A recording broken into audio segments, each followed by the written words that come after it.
साथ मैं हूं शमशाद मांगट। वैसे तो आप जानते हैं कि पाकिस्तान के तमाम इदारों में ही करप्शन बहुत ज़्यादा है, लेकिन नेशनल बुक फाउंडेशन एक ऐसा इदारा है जहां पे हमारे यहाँ ऐसी किताबें शाया की जाती हैं जो हमारे आने वाली नस्ल को उनका किरदार बेहतर करने के लिए मुआवन साबित होंगी। लेकिन इस वक्त नेशनल बुक फाउंडेशन में भी करप्शन का राज है। पाकिस्तान तहरीक इंसाफ की हुकूमत ने राजा मजहर हमीद को नवाजने के लिए नेशनल बुक फाउंडेशन जैसे इदारे का सरबराह मुकर्रर किया था। इसमें न ही ऐसी कोई काबिलियत थी और न ही किसी इदारे को चलाने का तजर्बा था। मौसूफ ने आते ही 27 करोड़ रुपए का कागज खरीदा। नेशनल बुक फाउंडेशन की तारीख में इतनी बड़ी मालियत का कागज कभी नहीं खरीदा गया। इसके बाद नेशनल बुक फाउंडेशन के गोदाम से 10 करोड़ रुपए का कागज चोरी हो गया, जिसमें मौसूफ खुद शामिल हैं, क्योंकि इसकी FIR दर्ज नहीं करवाई गई। जरूरी था कि इसकी FIR दर्ज करवाई जाती और तहकीकात होती, लेकिन नहीं हुई। सिर्फ एक कमेटी तश्कील दी गई जिसे काम करने से भी रोक दिया गया, जिसकी वजह से कमेटी कोई रिपोर्ट ही पेश न कर सकी और कागजी कार्रवाई करके पेपर वर्क मुकम्मल कर दिया गया। इसी तरह पैकिंग फॉरवर्डिंग की मद में 8 करोड़ रुपए, रिफ्रेशमेंट की मद में 50 लाख रुपए, जबकि तजीना और ऐश के नाम पर 13 करोड़ रुपए का गबन किया गया। इसी तरह प्रिंटर्स की अदायगी में 20 करोड़ रुपए की हेराफेरी सामने आई है। बजट न लेने के वादे पर आने वाले मैनेजिंग डायरेक्टर ने नेशनल बुक फाउंडेशन जैसे कौमी इदारे का 1 साल के अंदर ही सत्यानाश कर दिया है। मौसूफ का कहना है कि मैंने 40 करोड़ रुपए की सेल की है। अगर मुलाजमीन की तनख्वाहों, ओवर टाइम बशमूल बाकी अखराजात का तखमीना लगाया जाए तो नेशनल बुक फाउंडेशन को नुकसान पहुंचाने में रिकॉर्ड कायम किया गया है। नेशनल बुक फाउंडेशन में इसी तरह TADA के अखराजात भी लाखों रुपए में किए जाते रहे। मौसूफ ने चंद ऑफिसर्स को माली फायदे देकर इनके मुंह बंद करवा दिए। अगर इन मुलाजमीन की प्रॉपर्टी चेक की जाए तो करोड़ों रुपए के फ्रॉड सामने आएंगे।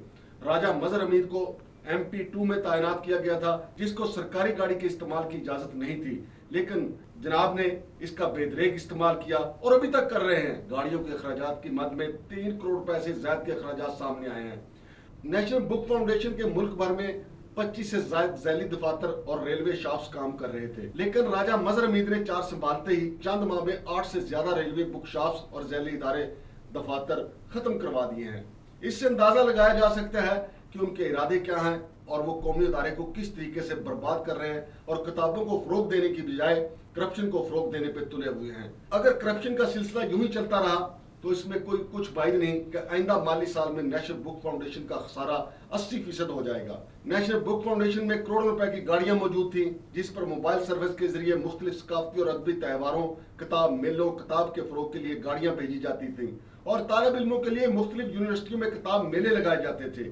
ये सब खत्म कर दिया गया और करोड़ों रुपए मालियत की गाड़ियों को खड़ा करके नाकारा बना दिया गया है। लेकिन MD ने कई मुलाजमीन के दूर दराज इलाकों में तबादले कर दिए और बाकी मुलाजमीन को हरासा किया जा रहा है कि अगर किसी ने जुबान खोली तो उसको बहुत दूर भेज दिया जाएगा और इसे छोड़ूंगा नहीं। MD ने मुलाजमीन की पर्सनल फाइल्स अपने पास रखी हुई हैं और उनको ब्लैकमेल भी किया जाता है। और ये बात आम है कि जो मुलाजिम भी MD के सामने जुबान खोलता है उसकी फाइल के ऊपर रेड दायरा लगा दिया जाता है। अगरचे मुलाजमीन की तरफ से ये सारी जो हकायक मैंने आपके सामने पेश किए हैं, ये वजीर आजम जनाब मियां शहबाज शरीफ को पहुंचा दिए गए हैं और ये भी सुनने में आया कि वजीर आजम ने वफाकी वजीर तालीम जनाब राना तनवीर को इस सिलसिले में खुसूसी अहकामात सादर किए हैं और वजीर आजम को दी गई दरखास्त में ये इल्जाम भी लगाया गया है कि MD ने नई लड़कियां भर्ती की हैं और उनसे घंटों अपने दफ्तर में मुलाकात जारी रखता है, जबकि राइटर और मुसन्नफ उनसे मुलाकात के इंतजार में बाहर बैठे रहते हैं। और ये भी कहा जाता है कि उनके दफातर में शराब और कबाब की महफिलें भी जमती हैं। वजीर आजम को दरखास्त लिखने वाले मुलाजमीन का ये दावा है कि उन्होंने ये कई मंजर अपनी आंखों से देखे हैं और जब ये सारा खेल खेला जा रहा होता है तो MD जो है वो किसी को अपने कमरे में आने की इजाजत नहीं देते। बहुत सारे राइटर, अदीब सारा दिन कमरे के बाहर इंतजार करते रहते हैं, लेकिन मौसूफ के पास इनसे मिलने का वक्त ही नहीं होता। मुलाजमीन की तरफ से वजीर आजम से ये दरखास्त की गई है कि फौरी तौर पर इनके खिलाफ एक्शन लिया जाए और दूसरी तरफ वजारत तालीम का मौक़िफ़ जो सामने आया, उनका ये कहना है कि चूंकि हमने अभी चार्ज संभाला है और कई मामला खराब है, लिहाजा ऐसा ऐसा इसकी तहकीकात की जाएंगी और जहाँ जहाँ गबन हुआ है और जहाँ जहाँ बेकैदियाँ हुई हैं उनको करार वाकई सजा दी जाएगी। तो नाज़रीन, मैं आपको ये बताता चलूँ, राजा मजहर हमीद इनको साबिक़ वफाकी वज़ीर तालीम जो थे शफ़क़त महमूद साहब लेके आए थे اور کہا جاتا ہے کہ ان کی اور ان کی آپس میں بڑی گوٹی پیٹ تھی، اور پھر آگے یہ ایک سیکٹری کو لے کے آئے، سیکٹری محمد صاحب جو ہیں ان کا گریڈ 18 ہے، ان کو گریڈ 19 میں لا کے بٹھا دیا، اور ابھی یہاں پہ جو کرپشن کی داستانیں نیشنل بک فاؤنڈیشن میں بہت زیادہ ہیں۔